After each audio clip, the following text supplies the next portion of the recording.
Good evening, everybody. My name is Olushola Faleye. Permit me, I cannot stand here and call my boss by name. So I will refer to him as Dr. Herbert, or probably Doctor. Forgive me.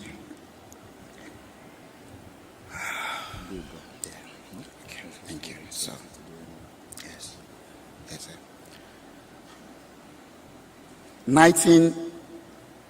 2019, or at the late part of 2018, it was a time for Access Bank to acquire Diamond Bank. Everybody was thrown into turmoil with a mind of uncertainty of what next. You know what plays out when an institution acquires the other. So the fate of the staff of the acquired institution becomes shaky. What a December. Everybody was worried. I was more worried because I didn't know what next. January, it was a Wednesday, and in the midst of my worry, I had a prayer group that we pray every night, interestingly, binding and casting that this measure is not going to work. And on Wednesday, that fateful day, my phone rang. And I heard, Dr. Herbert wants to see you. I was like, how? From where? And I had to go to Uzama's office, and I met him. And he called me my name. How are you, Shola? I would like you to start working with me. So I stood, wondering, where is this coming from? I was looking at Uzama's face like, I hope I'm not betraying you if I say yes. And the next thing, he just signaled me that, don't worry, we've talked about it. And he asked me, when do you want to start? I said, okay, he said, report in my office at 6 p.m. So I went that day, and we closed at 12 midnight. It was a baptism of what is to come for me. And that was the beginning of a new life. And I came to realize that one of his strengths, Dr. Herbert, is that he comes to you in a time of storm and he rescues you. I can remember vividly my first trip to London. How do you describe a trip that everything you imagine in a movie became a reality? I saw myself landed in Luton Airport, and immigration came in to stamp our passports, and a vehicle was waiting. I've never seen that in my life before. Only in a movie. And we came down. I was like, is that it? Guess where we were going? He had a dinner with Theresa May that day. How else do you describe a grand entry? It is only one person that can make that happen.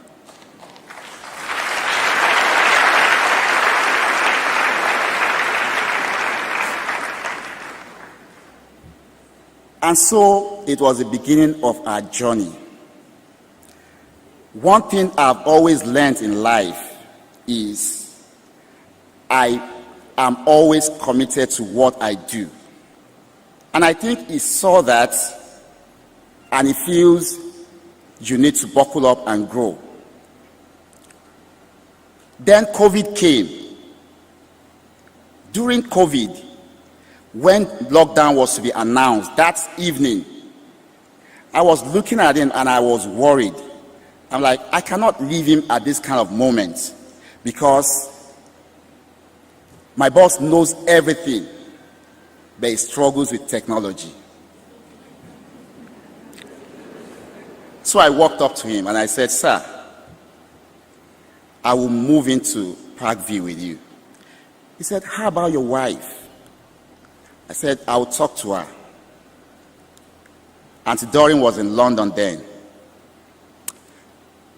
And that night that lockdown was announced, I moved into Parkview. So we were always together. I don't go home. He doesn't go to anywhere too, except when COVID started and, sometimes we go to the office. But I make sure that we are always together. I make sure he has no problem whatsoever joining his meeting. And one night, around 3 a.m., I think Uche was around then. And he said, Shola, tell me, whatever education, wherever in the world you want to have it, I will let you have it. I remember he enrolled in University of London for his law degree. I enrolled in same university for my master's in information technology. And we went through this journey together. We will go to Mabea and read together. I just noticed that suddenly I became a son of the family. Tochi will always come to me for advice. Chizzy cannot go to him without coming through me. And sweet mommy, like I call Auntie Doreen, I had to mention this because I remember one day in Cape Town, I called grandma, that's her mom, that name, and she took offense that that's for me. So I refer to her as sweet mommy because she's ever sweet.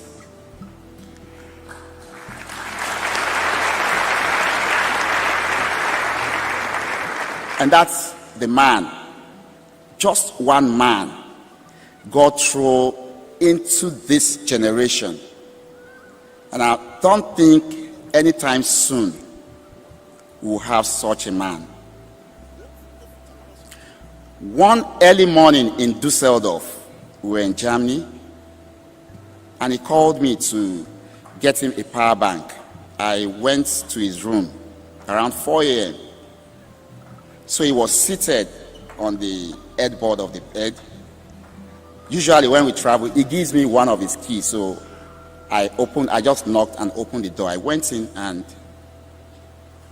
what I saw that morning scared me. So I saw his eyeball so dim, not like an ordinary human. And I gave him the charger. I went back. In the afternoon, I asked him, I said, sir, I was afraid when I saw you that morning. He said, those are the times he reflects on what to do. He's a great man. He lives. So that is why I pick most of those songs, because I still see him. He lives. He's just everywhere living, because his dream is scattered everywhere, germinating and growing.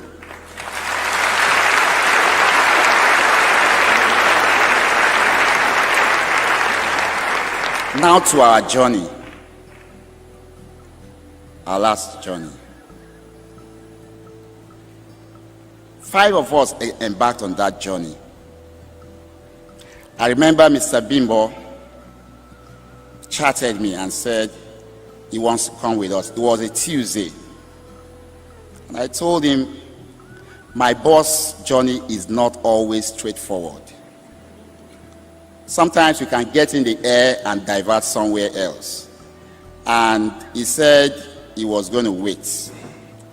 I said he was still going to Abuja that day, and maybe we'll be leaving later in the midnight. And he said he was going to wait. I still try to let him understand that we will be in London Wednesday, Thursday, and Friday.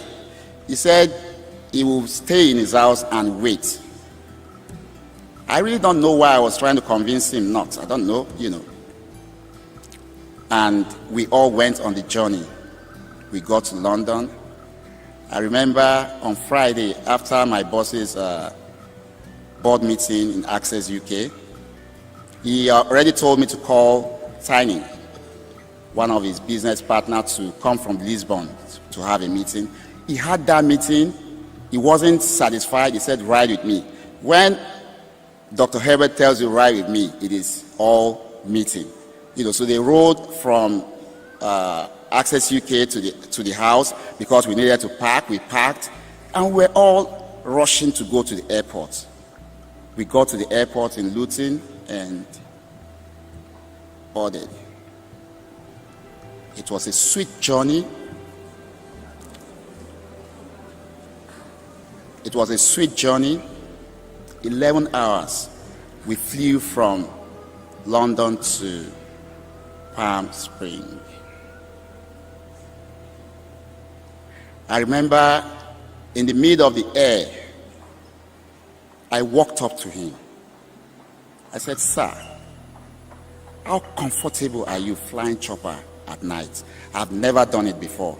And he said a word. He said, this is America. They have navigation system for flying chopper at night. And I went back to my seat. And we landed. Everybody was filled with joy that we're finally almost there. Sat, waited to be cleared by immigration, and we came out. So coming out, we had 2 vans waiting. One was to take us to go board the chopper. The other was to take our luggages because they cannot go on the chopper. Throughout my year of working with him, I've always told myself that flying that way is not a luxury for me. I am on duty. And as they were loading the luggages, and this thought started playing in my mind that, okay, you will fly chopper, 1 hour you are there. The next 3.5 hours, the luggages are not going to come. Will I go to bed? No. I still have to sit down and wait for those luggages to come. And I'm like, so why not just go with the luggages and get there and deliver to him and others in the room? Like I said, I always reason in the line of duty. And I walked up to him. I said, sir, I think it's safer and will be secure for me to just ride and bring the luggage to you. He said, brilliant idea.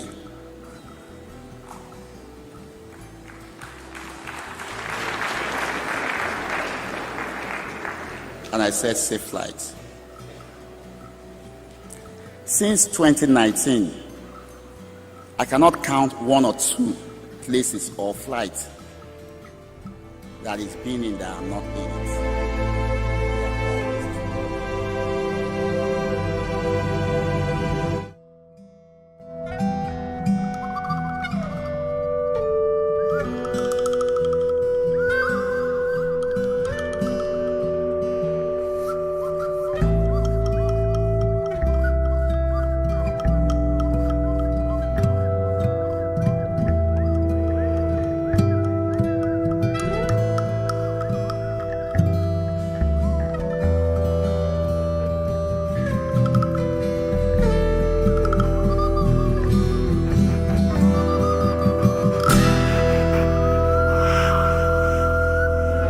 Mind you, the chopper went down at 10:08.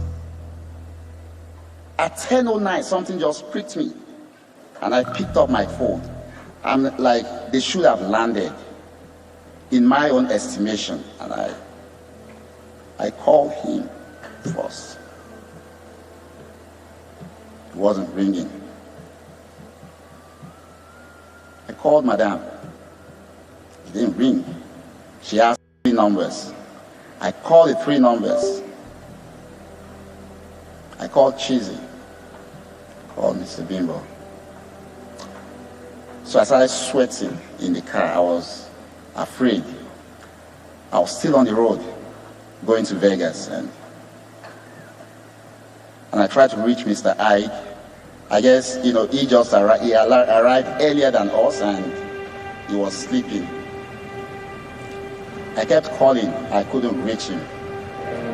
And suddenly, I called the driver that was to pick us up when we land with the chopper. If you notice, I still refer to us because every time I still see myself flying with them. And he said 30 minutes ago, he cannot see them on the radar again.